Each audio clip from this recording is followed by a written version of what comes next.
All right, we're back. Thank you guys for coming. Welcome all. This is an event hosted by the IE Center of Health, Wellness, and Happiness. Here we have Mario Alonso Puig and Santiago Iñiguez. I don't think this is fits best for this event. The IE Centers, the IE New Towers' impact on education and well-being. Just to do a quick introduction, Mario Alonso Puig is a doctor, surgeon, and the president of the Center of Happiness here at IE. He is an expert in the mental processes and how mental processes can develop our talent and our abilities. And he's also an expert in health and well-being. Santiago Iñiguez is, as you may or may not know, the president of IE University. He has been dean for many years, and he is a board member of many top global universities around the world. And he's also the board member of Headspring, which is a joint venture between IE Business School and the Financial Times. So I think, it's extremely exciting to be with both of you. I think, having such admirable, globally recognized scholars here is fascinating. So yeah, I wanted to start off and just say welcome and ask my first question, which is, what is most exciting about this new IE Tower? Maybe start with you, Santiago. Sure. Well, first, thanks very much and congratulations for this initiative to both of you and the members of the club.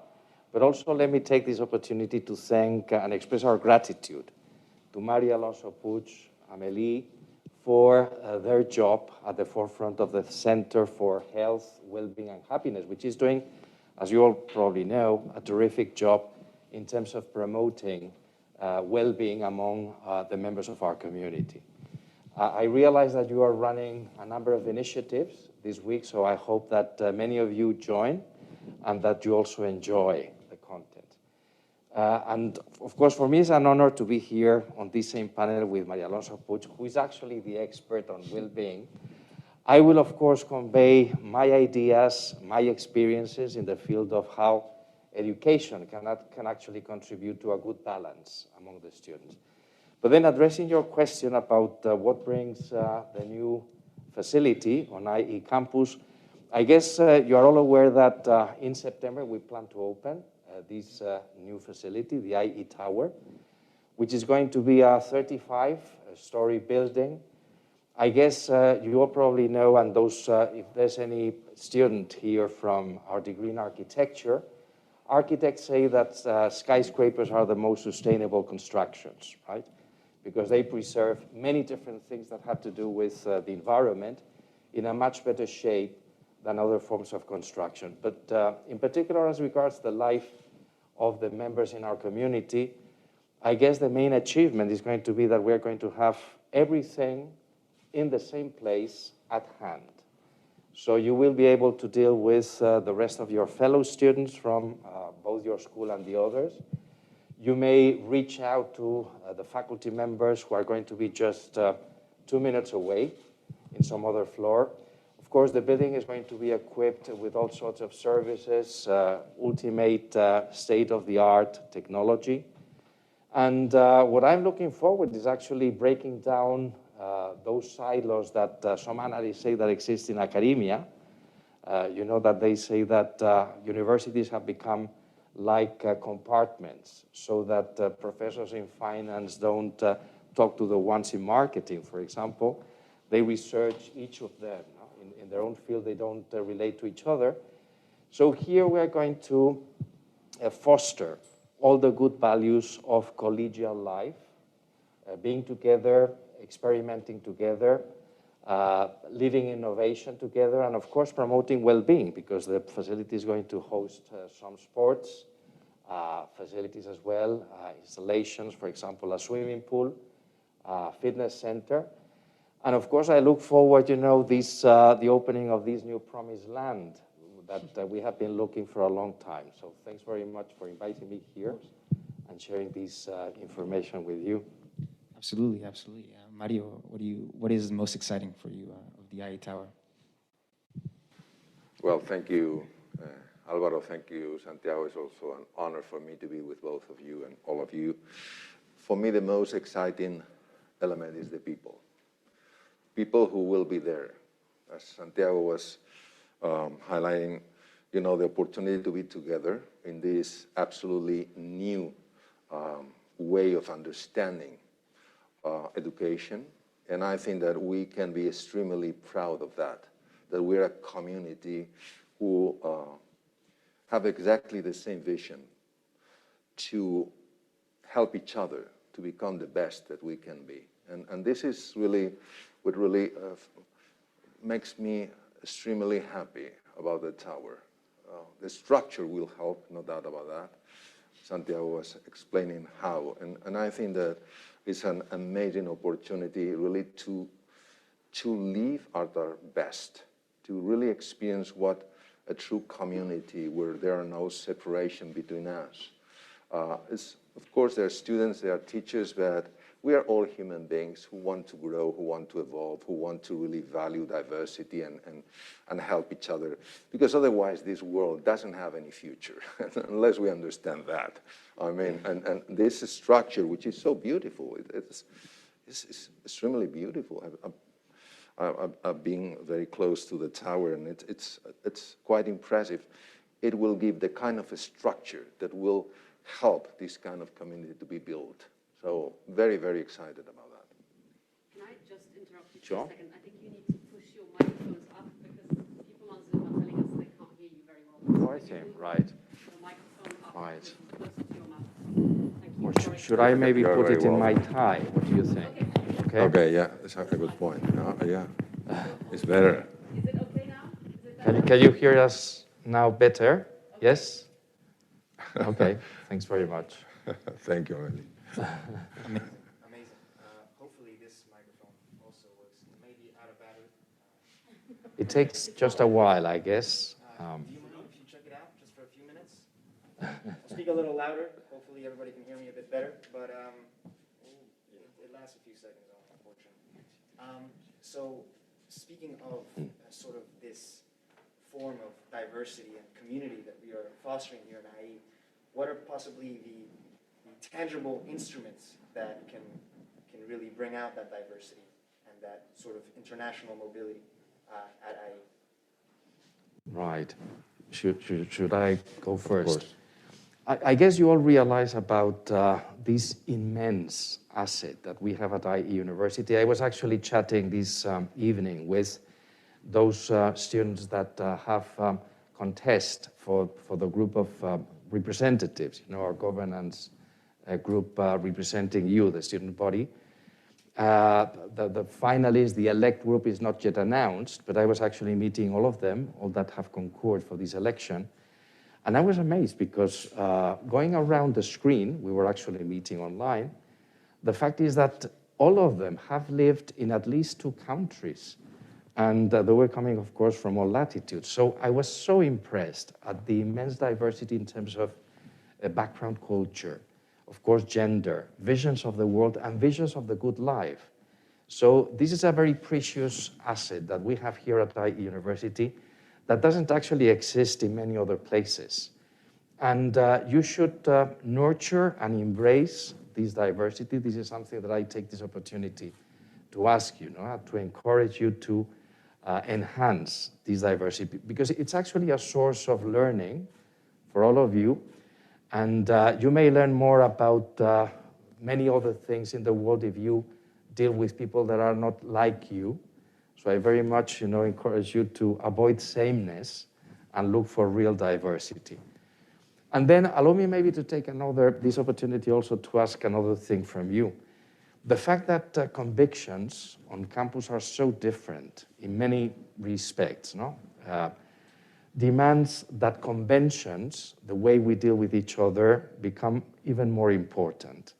I read somewhere, I guess it was a Spanish philosopher, who said that etiquette and the way we deal with each other, habits and customs, is the small sister of morals and ethics.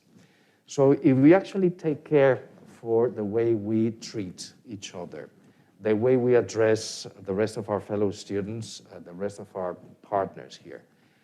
If we treat them in the same way as we would like to be treated ourselves, which is the golden rule probably, this is the best way we can actually preserve diversity. So there's going to be, for sure, cultural clashes. This is unavoidable, and it's part of the learning process. But what I guess is that you can benefit a lot if we take care of this diversity, embrace diversity, respect the other, and at the same time, realize that we have to observe, lots of rules of etiquette that may help life on campus a lot. Things which are small but are important in the end, no? The way we dress, for example. We may not give importance to this, but it's actually, you show respect to the others if you dress up, for a classroom, or if you are connected online and attending instead of wearing your pajama, you actually dress up, for the class, or you avoid, eating a hamburger when you're attending, a financial discussion. So things like this are also part of the good habits of etiquette that we plan to that we would like, you to observe on campus. No, but I'll stop here because I tend to speak too much. No, and you are, No, that's fine. No, I actually think it's incredible because there's something special about this university being so early. The fact that at 18, 17, 19 years old, we are having these clashes culturally. I don't think that there are that many universities that would have that. Maybe definitely a lot of master's programs like here in IE, but we definitely noticed those things so early. When I came here at 17, 18 years old, there was big clashes culturally, whether it was Spanish American or so many Europeans, Italians, French, and everything. So really, it's incredible how this university is fostering that diversity and learning so young to be able to do that. So to really ask a question here, what about sustainability? You were discussing this earlier, but how does that fit into well-being? Where does it fit into the equation when we're thinking about being sustainable? I spent some time in Bhutan. Bhutan is in the Himalayas mountain range, and they have a very interesting culture. And they say that the source of all the problems of humankind are the loss of connection with ourselves, with other people, and with nature. So they speak about the three divides. So we don't recognize ourselves. We don't know who we are. We think that we are who we believe we are, but we are not that. We are much more than that. We only see the superficial aspect of other human beings.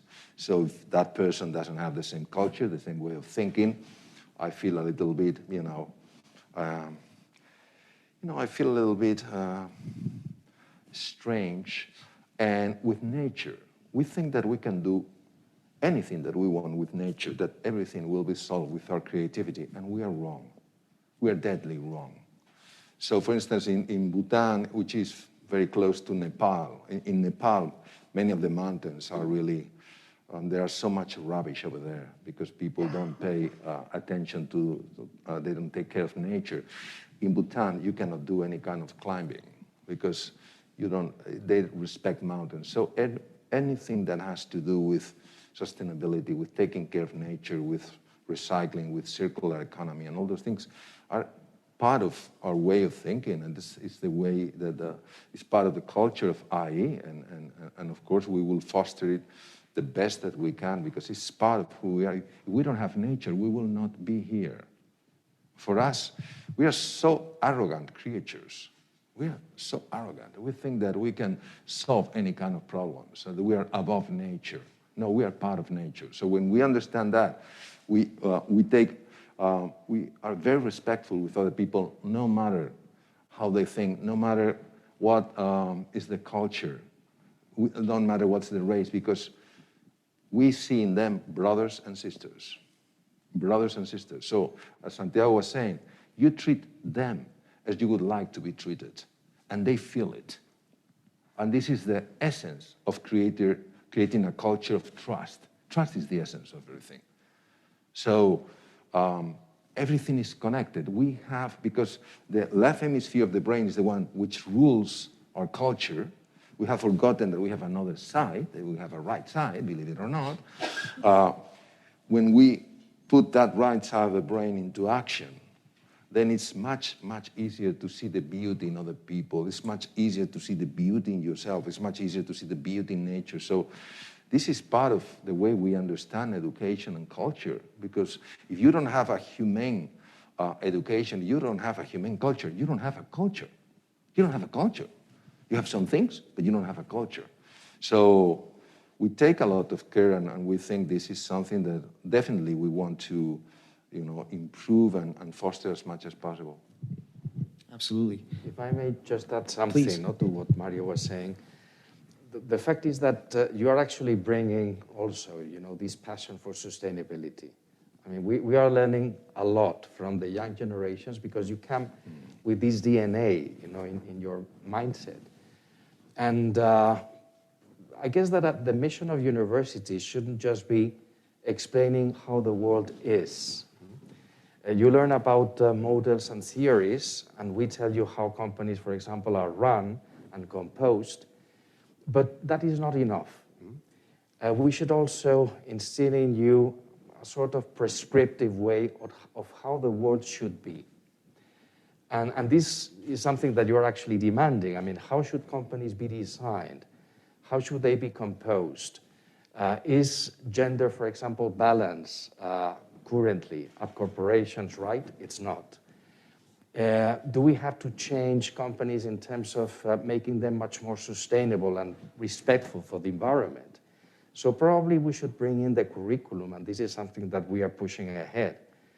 Lots of case studies that portray the best possible or the ideal practices in terms of how the world should be.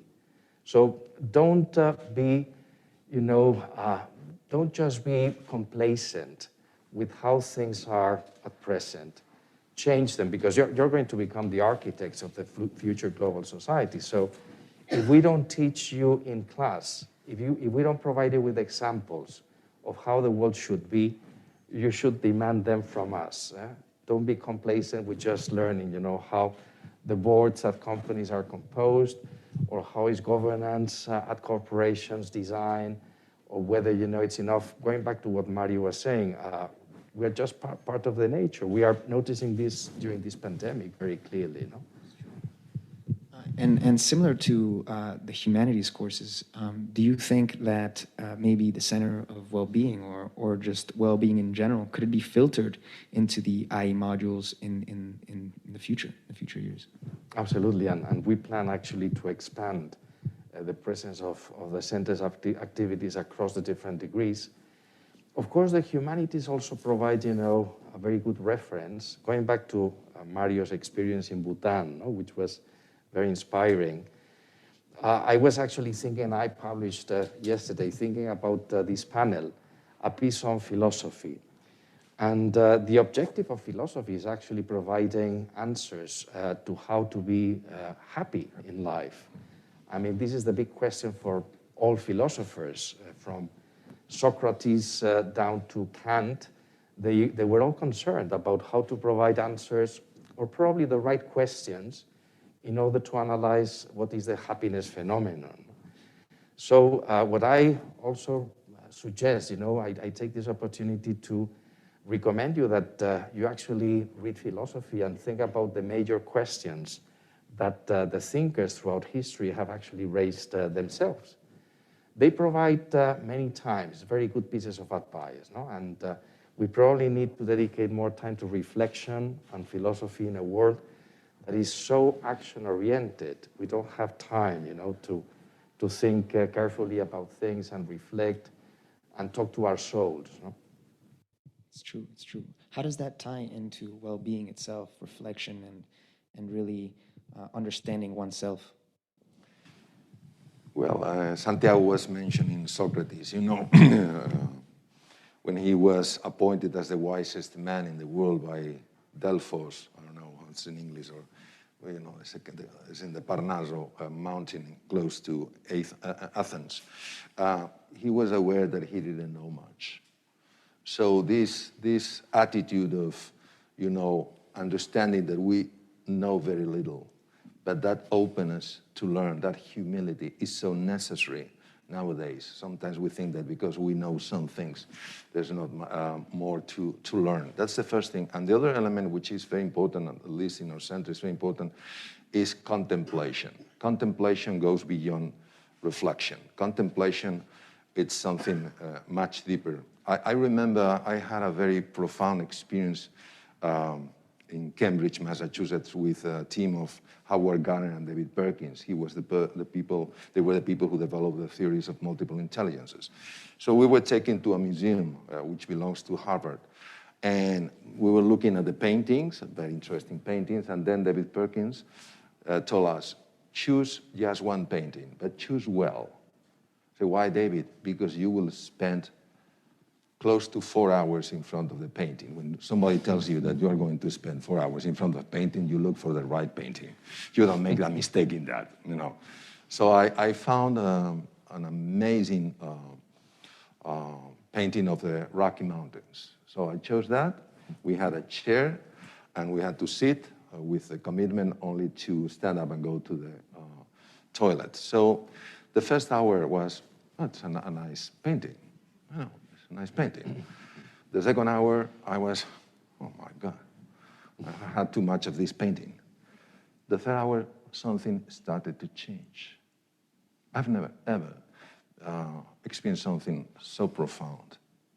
The painting started to speak to me. It was it's so difficult to find the right words. The 4 hours, the painting and myself were just one. So when the time ended, we went together with David. There were people crying. This is contemplation. And when you stop, this rumination, this noise, permanent noise, and you can remain still in quietness, observing somebody, observing nature, something within you starts to resonate. And the kind of insights that you can have are really so profound that it can change your whole life. So I value thinking. Reflection is key. Philosophy, I really love philosophy. And philosophy is key because it allows us to use our mind to think deep enough. But then there's another step further. And in my experience, only through silence, you get rid of judgment. You get rid of blaming people. You get rid of, criticism. Just remain quiet, something opens up. So something opens up. At the beginning, because these kind of traditions belong to people who were connected to religion, and that's very understandable, people were very, but now we have seen in the medical field, how powerful is silence. When you stay still, just 5 minutes each day, and you allow something to emerge, you feel such a level of gratitude because you start to perceive things under a different light. So it's not whether silence or reflection, is both of them. Both of them are necessary. Philosophy and metaphysics. Philosophy, to use our thinking to go deep enough. And then metaphysics, we go beyond our senses. We enter within this kind of vacuum, which is apparently just empty, but it has all kind of shapes. So it's very beautiful, and we give a lot of value in the center to the practice of silence. And also for people who, of course, are not very interested in, and that's very understandable, in going any deeper, the fascinating thing is what the medical research have shown with the practice of silence. We have a brain network which is called the default network. The default network is the distraction network, and it's said that a wandering mind is an unhappy mind. The fascinating thing is that when you start to practice silence, you change the kind of network that is active in the brain. So you shift from the default network into the task-oriented network. The interesting thing about this change is that you start to manage data much better. You start to be more creative. You start to pay more attention to things. make better decisions, you take better actions, and also your immune system starts to work better. So it's interesting to see how everything is connected. And this is probably the reason why when we go to nature, at the moment that we stop, with this kind of rumination, we start to look at the trees or look at, the grass or anything. Something moves within us. It's the wisdom of the heart. And I think that for all of us, this is something very important. It's like the value of poetry. Why poetry? Why poetry can touch you so deeply? If it's just language, yeah, but it's a special kind of language. So. And it's actually, if I may add, to very beautiful comments that you just made, Mario. I recall the visit of a group of architects. We were looking here at our university years ago for another campus inside Madrid, and there was an opportunity before, we identified the eye tower. It was the Centro de Puerta de Toledo. I wonder, probably some of you are familiar. It's actually in the old quarter of Madrid. And then we brought a team from the office of Renzo Piano architects, who are the renowned, Paris-based architects, probably the best among the top in the world. And then we went to the place, and probably some of you have family members who are architects or designers, and you realize that they look at things in a different way. I mean, we spent there at the square, which is not the most beautiful place in Madrid. So we spent there probably 2 hours just looking at every angle. I mean, I haven't actually spent that much time, as you were describing, in front of something, because executives, we are probably more accustomed to take decisions, in a quick fashion, very quickly. So looking at the way they were identifying every building, the shadows, the place of each construction, you realize that if you apply that same method to many other things in life, dilemmas, including financial issues, probably financial analysts would become, much better decision makers if they put in place these same observation skills that architects have. So what I, again, using your analogy, Mario, would suggest is that you explore these observation skills, that you talk with your fellow students in architecture and design, and you go and attend exhibitions together or visit buildings in order to realize, how you could actually analyze things from a different angle and perspective. And you can actually learn for your practical life very good skills. It's true. And it makes me wonder, why is it so hard to do that, to contemplate and to find that pause and that observation? Maybe perhaps, to make it related to the tower, is the outdoor environment going to help us be able to achieve sort of this pause and this silence and this lack of busyness in our time? Why is it hard? From my point of view, which a point of view is the view from a point. That's it. No more than that. From my point of view, the thing is culture. We are too rationalistic. We only believe what our senses can show us, and there is a world beyond our senses. So our culture tries to be very practical. I don't know if you're aware of that, but before the pandemic, in Spain, 25% of the population were taking a medication for anxiety or depression. So we were not so happy before the pandemic. So we cannot blame the pandemic for all the bad things that we're going through. So why is that so? Because, of course, what you do and what you have is important, but the most important thing is who you are. Is who you are, and we don't pay attention to who you are in your core, in your truth, who you are as a human being. And the beautiful thing is that if we really got in touch, if we really get in touch with this profound core that is alive in all human beings, we wouldn't see any barriers between us. No barriers at all. No barriers at all. Because we would go beyond the surface. And people would notice that. people would notice that respect for you, no matter your culture, no matter your way of thinking, because above all, you are a human being. So you deserve respect. And our culture, if you see, you are somebody if you achieve a lot of things, and if you don't achieve much in your life, you're nobody. No, you are somebody. You are worthy no matter what you achieve in life. Of course, it's nice to achieve things, but let's not confuse the importance of achievement with the importance of who you are. Do you follow me? So I will have to do a lot of things to get a lot of results, and then I will be somebody. No, you are already somebody. You are already somebody. And from who you are, you start to act. And because you act from who you truly are, you start to get results that are unimaginable. Unimaginable.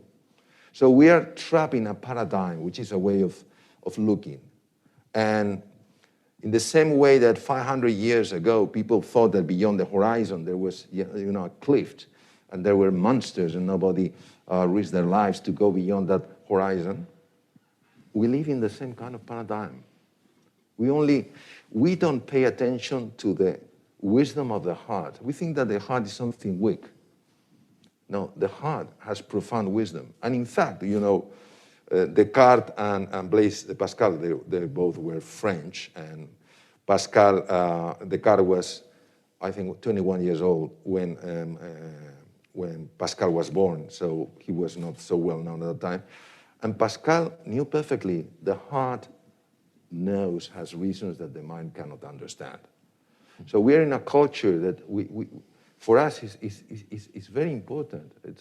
It's very important to really highlight the value of people. And if we value people, I embrace you, whether you come from Japan, you come from Nigeria, you come from Latin America, you come from wherever you want.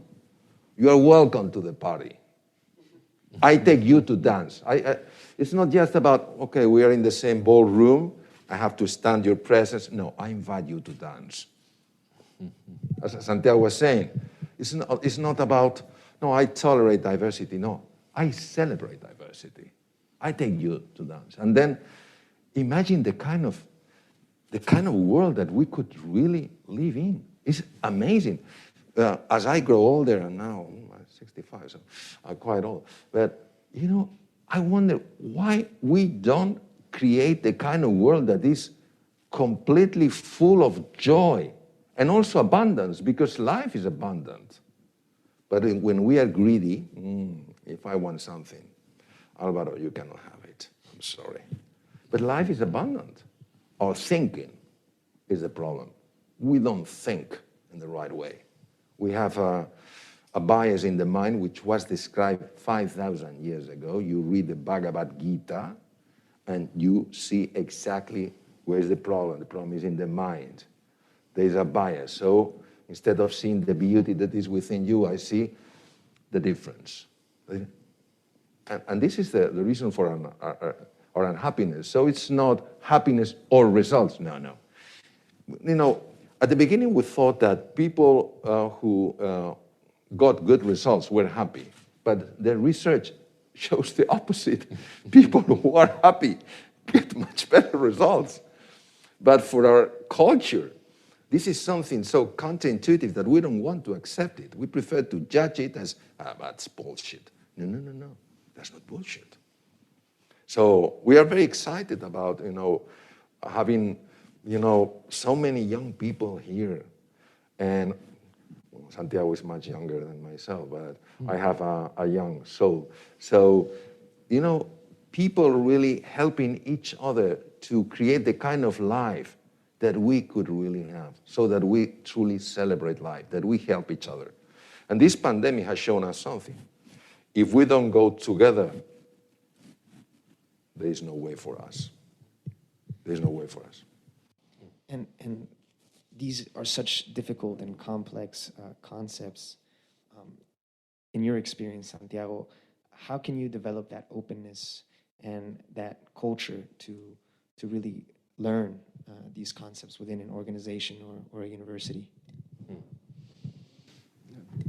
Well, that's the challenging question. No? Question I mean, of how you education. do that, no? Show me. I guess, if I think of organizations, all sorts of organizations, I believe that managers and CEOs should become a sort of coaches or teachers for the people that work for them. So whenever you become CEOs or managers at different organizations, think about this. You have to develop the people that live and work with you. But going back to what Mario was saying, I guess it's very important, this mindset, realizing that happiness is not the result of reaching some particular destination or goal. And this is actually very much present in literature, philosophy. You probably read the Odyssey, Homer's Odyssey, where Ulysses, the protagonist, doesn't actually reach his home until the very end. But the adventure and the experiences that he has during his trip are so amazing. And this is, the meaning of life is precisely this. It's not about reaching something, not even your home, in the case of Ulysses. And when he reaches home, he doesn't actually find the best place. No? But anyway, the message is that there are no shortcuts. And I sometimes, put an example, which is, imagine that we have, given that AI is very innovative in terms of technology, that we build up a machine that we call Educatron, that we put here at the basement because it needs, all sorts of connections. And then you enter the machine, and in 5 minutes, you can actually get all the knowledge contained in the Britannia. Or you may develop all the skills that you dream about, both physical as well as mental, just in 5 minutes. And then I ask, how many of you would like to enter the machine, Would you raise your hands? How many of you? You are not very entrepreneurial, come on. Okay, well, at least, some would be willing to try, right? To see what happens. And it's good, to try things because it's, again, part of the experience. But the message of this is that what is really enjoyable is not actually reaching, having, that encyclopedic knowledge. It's actually the way you learn, the way you connect the dots, and the way you associate things that you learn on the way. And this is why, for example, I don't understand cheating. I mean, I don't understand people who cheat because they miss the most enjoyable part of learning, which is actually this effort in learning things and discovering new ideas and linking the dots. And cheating, is the shortage that impedes, that personal development that is so important for becoming a well-rounded person. And the same applies to many other shortages. And, doing things in life that are forbidden, doing things in companies, that are not ethical. So my message here would be following what Mario was saying. First, as Socrates also said, know thyself, know yourself. You deserve all the attention in the world. I mean, you are quite unique. So you should feel proud, not arrogant, but you should feel proud about who you are. But you're actually the sculpture of your own statue. So I'm sure that you can actually make a work of art out of your, raw material. But remember that this is actually a trip. And the joy and the entertainment comes during the trip, not by reaching, a particular end. Absolutely, absolutely. And to ask you, Mario, relating to that, to this process that is so difficult, we might fall into these small traps called anxiety or depression, or just simply, being tired, or unmotivated. So I sort of wanted to ask, what are good tools to really not fall into this quick scheme of cheating or going into these little traps? Yeah, well, following what Santiago was saying, in my experience, you only change if you follow the following steps. First, you need to have an increase in your level of awareness.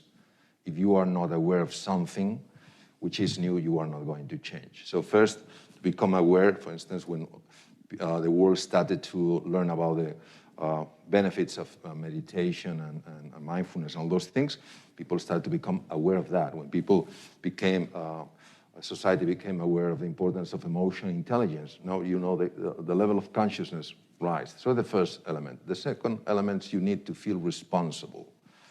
So you need to do something, not wait for somebody to do it. You can do something.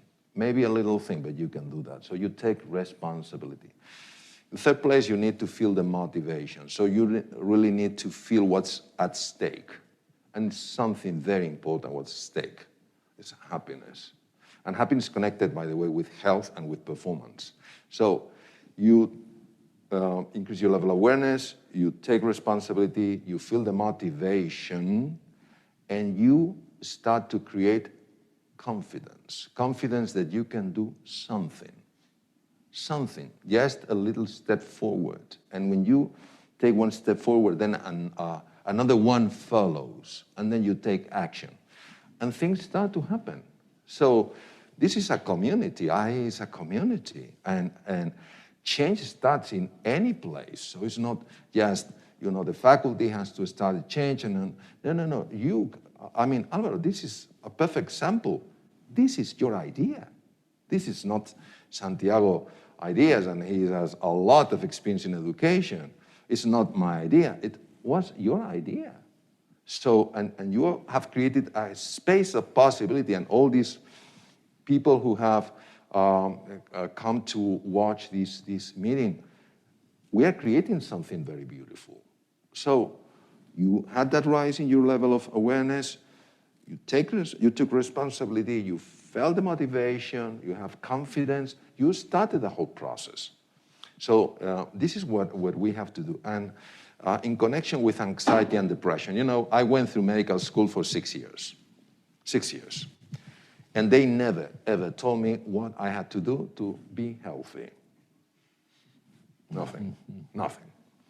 So all the nutrition that I learned about, I spent many years studying elements of nutrition, because my youngest child asked me things about, Daddy, what are the best things to eat? I say, I can share you things about proteins, about fats, about, no, what's the best kind of nutrition? I don't have any idea. So I started to study, and it went on for many years. So the thing is that curing a disease is the worst part. Preventing the disease is much better. But fostering health, that's the right thing to do. So what we want to do is to foster health. For instance, we know that anxiety and depression is connected with inflammation in the brain. That's something amazing, because anxiety seems to be very mental. Well, it has a physical connotation. The brain is inflamed. Exactly the same with depression, because they are like twins. Anxiety and depression are like twins. You see the hormones are the same. Well, okay, anyway. You practice physical exercise and you reduce inflammation in the brain. So it's one of the best ways of getting rid of anxiety and depression. You take care of nutrition and you reduce the inflammation in the brain. You have a good conversation with people, you feel understood, you feel that people truly care, and you reduce the inflammation in the brain. So you are much better protected to prevent any kind of negative consequences of stress. So we need to go before the problem is. And if you already have the problem, if you already feel that you have anxiety or you feel depressed, ask for help. This is what smart people do. But we have learned that asking for help when you feel down is a sign of weakness. No, it's a sign of intelligence. Who among us has never, ever needed any kind of help? So the most important thing is to know for certain that we are not alone, that people care about us. When Ed Catmull was the president of Pixar, you will know Pixar. Technologically speaking, it's one of the best companies in the world. When Disney bought Pixar, they were very afraid, because Pixar was having amazing results and Disney was downhill. They were not being very successful with the movies. But Pixar changed the culture of Disney. So they asked, Carl Muller was the president of Pixar at that time, how come that being so small, your company has changed that giant, which is Disney? He said, well, because we have created a culture which is, we call that culture the brain trust. And brain trust means the following thing. You know that the rest of the people know something that you don't know, but they are willing to help you, the first thing. Second thing, you know that people care about you personally, not just professionally. And in third place, you know that you can speak up, that you can open your heart and express and share how you feel and what you need, knowing that that information will not go against you. That's trust. So when we see one of the most advanced technological companies in the world acknowledging that that human factor is so crucial in getting results and being a place where people really find joy in what they do, I think we need to pay attention. And we are responsible for creating this kind of environment. This is how I see things. Absolutely. I wanted to ask maybe if anyone wanted to ask any more questions, if anyone wanted to be more involved.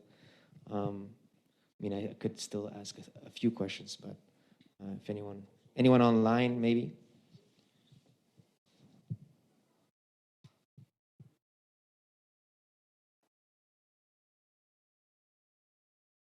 Well, maybe I can ask a few concluding questions then. I wanted to ask maybe very general questions, but what is really the frontier of education and well-being, and how can they really intertwine together? Let me first add something to what Mario was actually explaining, which was extremely helpful, no? In order to cultivate this balance and stability. I also think it's important, you were mentioning this, no? But sometimes we actually neglect the importance of joy and humor. Mm-hmm. So a piece of advice, that I suggest and that I actually use in my daily life is employing the sense of humor almost at every meeting. Of course, not at the beginning, because you cannot run, a board meeting as if it was a circus. So if you start making jokes at the beginning, the whole momentum, is diluted. But actually, if at some stage, you try some jokes or some humorous comments, then you relax people, make them become much more engaged.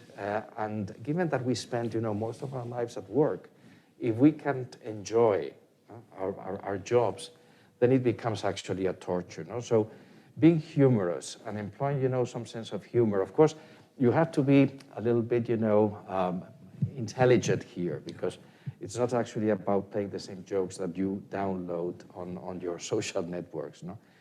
But going to your question, well, we are implementing a number of initiatives, and I guess education is about providing the best platform for well-being. I mean, education has to do not just with conveying some knowledge or some theories. It's not just about learning, let's say, marketing. It's also about developing your personality. And the goal of universities is actually not just making employable graduates, but actually developing good citizens and well-rounded people. So we care about your personal development. And in addition of all these well-being initiatives that we plan to implement across the different programs, we also want to nurture your skills and your virtues, no? So that you become actually committed citizens, happy people, and you cultivate all the traditional virtues that were part of the education system since, let's say, the Greeks or the Romans. No? So education is actually about well-being. There's nothing, if we talk about good education. No? Unfortunately, some people feel that education is just the passport for a job. No? And lately, there have been a number of particulars, some of them coming actually from Silicon Valley, who encourage people to join companies without passing through university. No? They say, we're going to provide you at companies, I'm not going to mention the sinner, just the sin, but they say, listen, come to the companies because we will train you. You don't need to go through university. Why losing, that amount of years? And they neglect something which is very important. It's not just about joining a company where they will prepare you in a technical way, but they won't provide you with this fantastic experience that you live with your peer students and with your faculty. So the higher education proposal, value proposal, is actually about training well-rounded citizens and transforming your personalities. No, that's what education is all about. Yeah, just two comments about the importance of humor. Children, we all know how children laugh, and when we become adults, we forget about a good laugh. And it's interesting to understand that a good laugh, it's so important in making good decisions for a very simple reason. We have a system which is called neuroception, which is always reading the atmosphere. When we see that there is an atmosphere which is too serious, it activates the alarm system. And the alarm system in the brain gets the blood, drives the blood to the muscles and away from the cortex, away from the brain. So our decisions are very poor. We cannot analyze things deeply enough. We don't manage data because that part of the cortex, the prefrontal cortex, is essential for that. When you create that kind of joyful atmosphere, people laugh, that neuroceptive system goes off. So the blood returns to the executive brain and you can perform much better. So this is something that it's very important to recover. And as Santiago was saying, and it's how I see university, Unfortunately, when I went through the university, and it's true, it's the kind of training that I had was very different from the training that you have here. I mean, there was not so many opportunities to interact. There were not so many opportunities to meet people from different countries. But this is it's more than just getting knowledge. It's growing as a human being. Knowledge is very important, but it's not the only thing or the only element which is important. Creating that community, knowing people, understanding that you are not the only one who suffers, to know that you can do something to release somebody else suffering, to know that learning is something joyful. Of course, you might like some subjects, you might not like other subjects, you might prefer one teacher than another, but learning can be extremely joyful. It's not just to get a job. It would be the consequence. Getting the job will be the consequence, but it's a process of growth. You enter in one way at the university, and when you leave the university, you know that it was for you an inflection point in your life, not just as a professional, as a human being. So it's very difficult to substitute this kind of atmosphere if you haven't go through that process of inner growth. So I think this is one of the important things of going to a university. Thank you. I think this was absolutely incredible discussing with both of you all of this, and I can't agree more with everything that you all have said. So I think this would conclude this event, unless any of you guys would want to have any final questions for Santiago or Mario. Maybe I'll take Go ahead. a stab. Thank you, and apologies for making you run over. But I think precisely in the spirit of joy and the spirit of growth and sort of discovery of the journey, what would be your call to action, just in a few words, to the student community as we enter these new premises, right? Everyone's excited about entering the tower. And what would be what could we take with us as a gift as we look forward to this major event in the university's life? A very concrete thing. why don't you, I mean, each of the people here, we're going to be around 3,500 different people at the tower, at the IE tower. So why not, trying to meet or to know most of them? Because you can actually, I mean, probably some of you have over 3,000 people on your networks. But imagine the many different things that you can actually learn.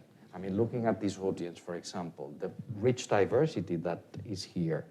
But think about the different faculty members that you may encounter. So I recall, a former MBA, an alumnus, who actually did, he took this goal, of I'm going to meet every single participant on my cohort.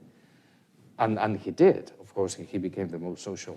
And he wasn't, by the way, let me make a joke, linked to nationalities, and I hope nobody gets offended, because we sometimes, think that there's some ties or some attributes linked to cultures or nationalities. And for example, what I realize is that the Lebanese here on campus are probably one of the most networking groups, that we all know, because it's probably part of their tradition, their trade tradition. But think about meeting as many different faculty members and people on campus over the coming years. You're going to spend here some time. So probably the richest experience is actually meeting different people and learning from them. So this would be, my piece of recommendation. Don't just, bring your ball, card. It's not a question of clicking, but actually really meeting, and learning from the others. And from my point of view, many times the easiest way is not the best way. So as Santiago was saying, it's much easier, for instance, if you are a Spaniard to gather with people from Spain. And this is the easy thing. That's the comfort zone. That's the things that for us is safe, but we are missing a huge opportunity and to take somebody from another country and take him or her around Madrid and show this is so valuable. And my proposal would be, when you meet somebody, when you go into a meeting, when you go into your classroom, instead of just asking yourself, what can I get from this? You can ask yourself, what I can bring to this? What can I bring to this? I remember once there was I love Japan, and I love Japanese people, and they are. And I remember once somebody from Japan who came to Spain, and that person felt so isolated, because sometimes we are so rude, in our manners, in our way of treating people. So instead of, you have to adapt to my culture, I want to know about your culture. I want to know about your culture. My culture is one of the multiple cultures in the world. I want to know about your culture. I want to know about you, how I can bring some joy to your life. If we reverse that, instead of what I can get from here, what I can bring here, I think we would see amazing things. It's very simple, but it's not easy. Amazing. Well, I think this concludes the event. And, thank you guys so much for coming. But yeah, appreciate it.